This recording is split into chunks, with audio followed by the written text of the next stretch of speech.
नमस्कार मित्रांनो, भगवान शिव जन्मले नाहीत आणि ते कधी मरणारही नाहीत. परंतु हे कदाचित खरे नाही, कारण विष्णू पुराण आणि शिवपुराणात शिवाच्या उत्पत्तीचे तपशीलवार वर्णन केले आहे.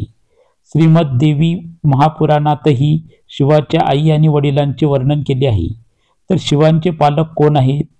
काहींचा असा विश्वास आहे की ब्रह्मा हे शिवाचे वडील आहेत, कारण विष्णू पुराणातील एका कथेनुसार शिवाचे रुद्र नावाचे एक बालरूप आहे आणि असे मानले जाते की रुद्रचे वडील स्वतः ब्रह्मा आहेत.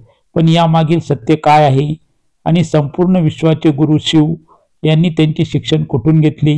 तर शिवाच्या जन्मामागील खरे रहस्य जाणून घेऊया.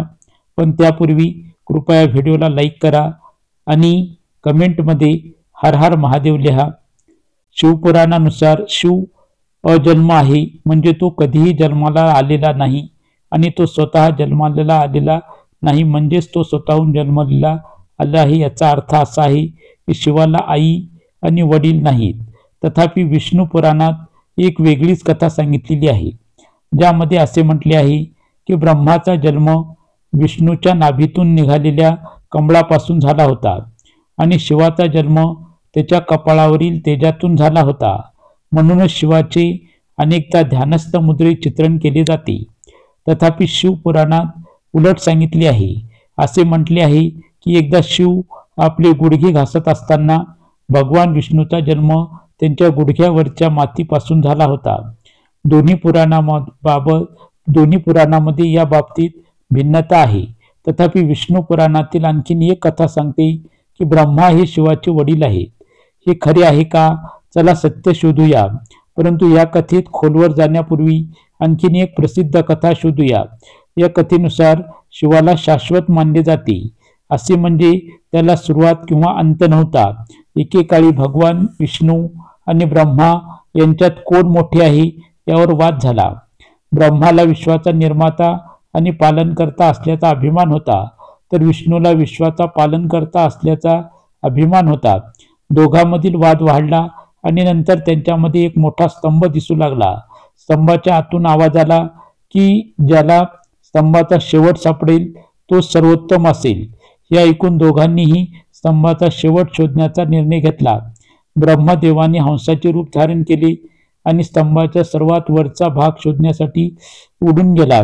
विष्णूने वराहाचे रूप धारण केले आणि स्तंभाचा सर्वात खालचा भाग शोधण्यासाठी निघाले.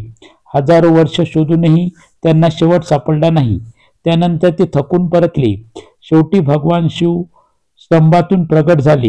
ही कथा दर्शवते की भगवान शिवाला सुरुवात नाही आणि शेवटही नाही. पण मित्रांनो, तुम्हाला माहिती आहे का की या काळात जेव्हा विष्णू आणि ब्रह्मा थकून परतले आणि भगवान शिव प्रगट झाले, तेव्हा त्यांनी त्यांना विचारले की त्यांना स्तंभाचा शेवट सापडला आहे का? विष्णूने निराशेने उत्तर दिले, मी अजूनही शेवट शोधण्याचा प्रयत्न करत आहे. तो अयशस्वी झाला. पण ब्रह्मा खोटे बोलला, असा दावा केला की तो शेवटचा भाग शोधण्यात यशस्वी झाला आहे. हे ऐकून शिव क्रोधित झाला आणि त्याने ब्रह्माला शाप दिला की त्या दिवसापासून पृथ्वीवर कोणीही त्याची पूजा करणार नाही. परिणामी आजही ब्रह्माकडे मंदिरे नाहीत आणि त्याची पूजा केली जात नाही. तथापि यामागे सध्या शिवाला ब्रह्माचा पुत्र का म्हटले जाते ते शोधूया. यामागील सत्य काय आहे? तर ही कथा जाणून घेऊया. विष्णू पुराणानुसार सृष्टीच्या सुरुवातीच्या काळात जेव्हा सर्व काही संपूर्ण विश्व पाण्यात बुडलेले होते, देव, राक्षस किंवा जिवंत प्राणी नव्हते, तेव्हा फक्त भगवान विष्णू क्षीरसागरात शेषनागावर विसावले होते. ब्रह्माचा जन्म त्यांच्या नाभीतून निघालेल्या कमळापासून झाला होता. त्यानंतर ब्रह्मा आणि विष्णू विश्वाच्या निर्मिती आणि उत्पत्तीबद्दल चर्चा करू लागले. या काळात शिव देखील प्रगट झाले. जेव्हा भगवान शिव प्रगट झाले तेव्हा ब्रह्माने त्याला ओळखण्यास नकार दिला. तो रागावला आणि निघून गेला. त्यानंतर विष्णूने ब्रह्माला दिव्य दृष्टी दिली, ज्यामुळे ब्रह्माला त्याची चूक कळली. ब्रह्माने भगवान शिवाची माफी मागितली आणि त्यांचा पुत्र म्हणून जन्म घेण्याचे वरदान मागितले. भगवान शिवाने ब्रह्माची विनंती मान्य केली आणि त्यांना त्यांचा पुत्र म्हणून जन्म घेण्याचा आशीर्वाद दिला. हजारो वर्षानंतर जेव्हा ब्रह्माने विश्वाची निर्मिती सुरू केली तेव्हा त्यांना एक मुलाची आवश्यकता होती आणि त्यांना भगवान शिवाचे आशीर्वाद आठवले। त्यानंतर ब्रह्माने कठोर तपश्चर्या केली आणि त्याच्या तपस्येने प्रसन्न होऊन भगवान शिव त्यांच्या मांडीवर बालरूपात प्रगट झाले। तुमच्या माहितीसाठी हे भगवान शिवाचे एकमेव बालरूप आहे। जेव्हा भगवान शिव बालरूपात प्रगट झाले तेव्हा ते खूप रडू लागले।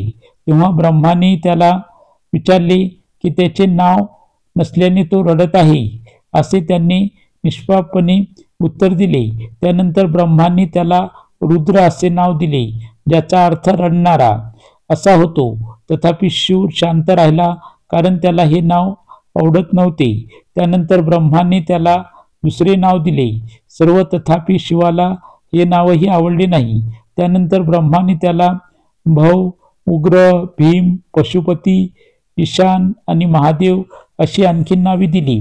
त्याचप्रमाणे ब्रह्मदेवाने शिवाला 108 नावे दिली आणि असे मानले जाते की हे सर्व नावे पृथ्वीवरच लिहिली गेली आहेत। पण मित्रांनो, शिवाच्या जन्माची खरी कहाणी आपल्याला अजूनही माहीत नाही। तर आता शिवाच्या जन्माची खरी कहाणी जाणून घेऊया, त्याचे पालक कोण आहेत। पण त्याआधी मी तुम्हाला विनंती करतो की जर तुम्हाला हा व्हिडिओ आवडत असेल तर कृपया तो तुमच्या मित्रासोबत, नातेवाईकासोबत आणि इतर शिवभक्तासोबत शेअर करा आणि कमेंटमध्ये हर हर महादेव लिहा। श्रीमद देवी भागवत पुराण शिवाच्या पालकांची आणि त्यांच्या जन्माची कहाणी सांगते। ते त्रिमूर्ती ब्रह्मा आणि विष्णू यांच्या जन्माबद्दलचे सत्य देखील प्रकट करते। प्रत्यक्षात जेव्हा आपण शिव म्हणतो तेव्हा आपण निराकार देवाचा संदर्भ घेतो आणि जेव्हा आपण सदाशिव म्हणतो तेव्हा आपण महान आत्म्याचा संदर्भ घेतो आणि जेव्हा आपण शंकर किंवा महेश म्हणतो तेव्हा आपण सती किंवा पार्वतीचे पती महादेवाचा संदर्भ घेतो। बरेच भक्त त्यांच्यात फरक करण्यास अपयशी ठरतात आणि त्यांना सर्व समान मानतात। श्रीमद देवी महापुराणानुसार एकदा नारदांनी त्यांचे वडील ब्रह्मा यांना विचारले, या विश्वाची सुरुवात कोणी केली आणि भगवान शिव, विष्णू आणि तुमचे वडील कोण आहे? ब्रह्मदेवाने उत्तर दिले की प्रकृती आणि काळ सदाशिव यांच्या रूपात माता दुर्गा हे त्यांचे पालक आहेत। त्यांनी त्रिमूर्ती ब्रह्मा, विष्णू आणि शिव यांची निर्मिती केली। शिवपुराणानुसार काल आणि सदाशिव आणि पराशक्ती अंबिका हे शिवाचे पालक आहेत आणि त्यापैकी काल सदाशिव सर्वात श्रेष्ठ आहे, कारण त्याने पराशक्तीची निर्मिती केली। त्याने अंबिकेची निर्मिती केली, जिला 8 हात होते आणि तिला निसर्गाची मातृदेवी भवानी म्हटले जात असे। तो प्राचीन काळ होता, जेव्हा आकाश, पृथ्वी किंवा जीवन काहीही नव्हते। तेव्हा फक्त एकच शक्ती होती, सदाशिव। काळाचे अवतार तो मूळ देव आहे, त्याच्यापासून सर्व काही उद्भवले। शक्तीच्या रूपात दुर्गा देखील सदाशिव मध्ये अस्तित्वात होती। ते एकत्र काशीच्या आनंदवनात भटकत होते। एके दिवशी त्यांना असा विचार आला की विश्वाचा विस्तार करण्यासाठी या विश्वात अधिक प्राणी निर्माण केले पाहिजेत। त्यांनी दुसरा माणूस निर्माण करण्याचा विचार केला, जो या सृष्टीची जबाबदारी घेईल, जेणेकरून ते दोघेही निर्वाण प्राप्त करू शकतील, म्हणजेच मोक्ष प्राप्त करू शकतील, ध्यान आणि शांतीमध्ये मग्न होतील। यासाठी सदाशिवांनी आपल्या डाव्या बाजूने भगवान विष्णू प्रकट केले। याचा अर्थ असा की त्यांनी विष्णूला त्याच्या शरीराच्या एका भागातून जन्म दिला। यानंतर सदाशिव आणि दुर्गेन दुसरी निर्मितीची योजना आखली आणि ती ब्रह्माचा जन्म होता। यावेळी त्यांनी आपल्या उजव्या हातातून ब्रह्माची निर्मिती केली आणि लगेच त्याला विष्णूच्या नाभीतून फुटलेल्या कमळाच्या फुलावर बसवले। तेच कमळ ब्रह्माचे आसन बनले। आता जेव्हा ब्रह्मा त्या कमळापासून जन्माला आला तेव्हा त्यांनी निर्मितीचे काम हाती घेतले। पण एक वेळ अशी आली जेव्हा ब्रह्मा आणि विष्णू यांच्यात कोण श्रेष्ठ आहे, कोण श्रेष्ठ आहे यावर वाद झाला. त्यांचा संघर्ष वाढला. अचानक त्यांच्यामध्ये प्रकाशाचा एक मोठा स्तंभ दिसला, ज्याची कथा आपण आधी शिकलो आहोत. खरं तर त्या प्रकाशाच्या स्तंभातून एक दिव्य प्राणी आली. तो स्वतः ज्योतिर्लिंगाच्या रूपात काळ होता. तो ब्रह्मा आणि विष्णूला म्हणाला, मुलांनो, तुम्ही दोघांनीही खूप तपस्या केली आहे आणि त्यामुळे तुम्हाला माझ्याकडून 2 विशेष कार्य मिळाली आहेत. एक म्हणजे निर्मितीचे कार्य, म्हणजे जन्म देणे, जे ब्रह्माचे कार्य आहे, आणि दुसरे म्हणजे पालन पोषणाचे कार्य, म्हणजेच विश्व चालवणे, जे विष्णूचे कार्य आहे. त्याचप्रमाणे माझे दुसरे रूप रुद्र आहे, ज्याला मी विनाशाच्या कार्यासाठी निर्माण केले आहे. परंतु काल सदाशिव यांनी असे स्पष्ट केले की एक कार्य आहे जे कोणीही करू शकत नाही. दया दाखवणे हे फक्त सदाशिवच करू शकतो. मग सदाशिव म्हणाले, रुद्र माझ्यासारखा आहे. तो माझ्यासारखाच कपडे घालतो, माझ्यासारखाच वाहनावर स्वार होतो आणि माझ्यासारखा शस्त्रे धारण करतो. त्याचे रूप, वाहन आणि कृती सर्व माझ्यासारखेच आहेत. अशा प्रकारे ही कथा आपल्याला सांगते की हे संपूर्ण विश्व सदाशिव आणि दुर्गा यांनी शक्तीच्या रूपात निर्माण केले आहे. ब्रह्मा, विष्णू आणि रुद्र आणि महेश हे सर्व त्याचेच भाग आहेत. आता विश्वाचे सुरळीत कामकाज सुनिश्चित करण्यासाठी त्यांनी वेगवेगळी कामे केली आहेत. पण मित्रांनो, शिवाची कथा इथे संपत नाही. आणखीन एक मनोरंजक कथा सांगता येते की काही ऋषींनी एकदा भगवान शिव यांना त्यांच्या जन्माबद्दल विचारले. भगवान शिव यांनी उत्तर दिले. उत्तर धक्कादायक होते. तर आता तुम्हाला आश्चर्यचकित करणारी शेवटची कथा जाणून घेऊया. दुसऱ्या पुराणानुसार ऋषी आणि संतांना एकदा भगवान शिव यांचे वडील कोण आहेत याबद्दल उत्सुकता निर्माण झाली. त्यांनी स्वतः शंकराला विचारले, हे महादेव, तुम्ही सर्वांचे निर्माता आहात, पण तुम्ही तुमचेच पालक कोण आहेत? या प्रश्नाचे उत्तर देताना भगवान शिव म्हणाले, हे ऋषी, माझे वडील भगवान ब्रह्मा आहेत. मी या विश्वाचा निर्माता भगवान ब्रह्माच्या पोटी जन्मलो. मग ऋषींनी भगवान शिवे यांना पुन्हा विचारले, जर हे तुमचे वडील असतील तर तुमचे आजोबा कोण आहेत? शिव म्हणाला, या विश्वाचे पालन करता भगवान विष्णू आहेत. आजोबा आहेत. या दिव्य खेळांची जाणीव नसताना ऋषींनी पुन्हा विचारले, जर ब्रह्मा तुमचे वडील असतील आणि विष्णू तुमचे आजोबा असतील तर तुमचे पणजोबा कोण आहेत? शिव हसले आणि उत्तर दिले, स्वतः भगवान शिव. तेव्हा ऋषींना समजले की शिवापेक्षा कोणीही मोठे नाही आणि कोणीही कधी होणार नाही. असे तुम्हाला माहिती आहे का? भगवान शिव यांना त्यांचे अलंकार कुठून मिळाले?